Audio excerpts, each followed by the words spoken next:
আসসালামু আলাইকুম এভরিওয়ান, স্বাগতম জানাচ্ছি আমার নতুন একটি ভিডিওতে। তো আজকে কথা বলবো আমাদের যে স্বাস্থ্য খাতের যে অবস্থা সে ব্যাপার নিয়ে। আসলে এ ব্যাপারে কিছু অভিজ্ঞতা রয়েছে আমার, যেহেতু আমি সেই সেক্টরে জব করেছি, চাকরি করেছি, সে ব্যাপারে আমার কিছুটা হলেও অভিজ্ঞতা রয়েছে। তো স্বাস্থ্য খাতের যে অবস্থা, আসলে আমরা এই এই দেশে আসলে মনে হয় বাস করে অনেকটাই কষ্টের সম্মুখীনে আছি। যে স্বাস্থ্যখাতের যে অবস্থা, যেটা আসলে মানুষের সবচেয়ে বেশি দরকারি মধ্যে একটা। হ্যাঁ, আমাদের তো কয়টা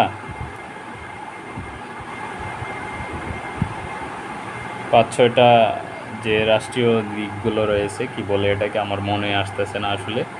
তো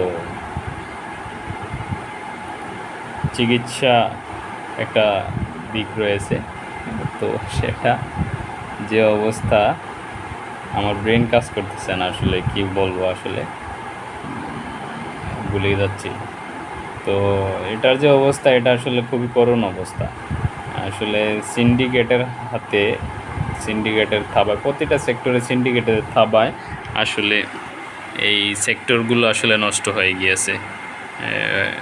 আর আমাদের দেশে আসলে অনেক ভালো ডাক্তার রয়েছে, এমন বলতে হবে, স্বীকার করতে হবে। আবার দেখা গেছে যে 90% ডক্টরের ক্ষেত্রেই তাদের আচার ব্যবহারের অনেকটাই ঘাটতি রয়েছে, আমরা সেটা বুক করে এসেছি। খুবই দুঃখজনক ব্যাপার। চিকিৎসা অবশ্য ভালো, তবে আরও উন্নত মানের চিকিৎসা আসলে জরুরি আমাদের দেশে। কারণ আমাদের দেশে যে পরিমাণ জনসংখ্যা, সে তুলনায় ডক্টর অবস্থা অনেক কম। তা সেই সেক্টরটা যদি একটু উন্নত করা যায়, আর পড়াশোনার মানটা যদি আরও ভালো হয়, তাহলে আমাদের দেশে অনেক মেধাবী শিক্ষার্থী জন্ম নেবে আশা করি। তাই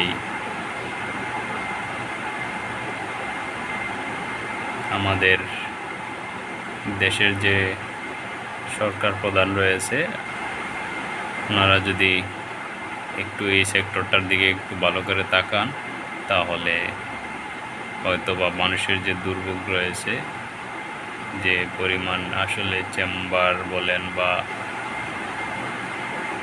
আপনার বিভিন্ন হসপিটালে গিয়ে যখন ভর্তি অ্যাডমিট হয়, তো মানুষের যে দুর্ভোগ, যে হাহাকার, সেটা আসলে কাছ থেকে অনেকটাই দেখেছি বলে সেই ব্যাপারটা বলতেছি। তো আমাদের উচিত হবে এই ব্যাপারটা, এই বিষয়টা নিয়ে একটু মাথা ঘামানো উচিত। তো সবাই ভালো থাকবেন, সুস্থ থাকবেন, নিজের যত্ন নেবেন। আর সুস্থ থাক আল্লাহর নিয়ামত, সেই সুস্থতাকে আপনি সঠিকভাবে কাজে লাগান। আল্লাহ যাতে আমাদের সুস্থ রাখেন এবং এই হাসপাতাল বারান্দায় না নেন, এই দুই করি। সবাই ভালো থাকবেন, সুস্থ থাকবেন। আল্লাহ হাফেজ, আসসালামু আলাইকুম।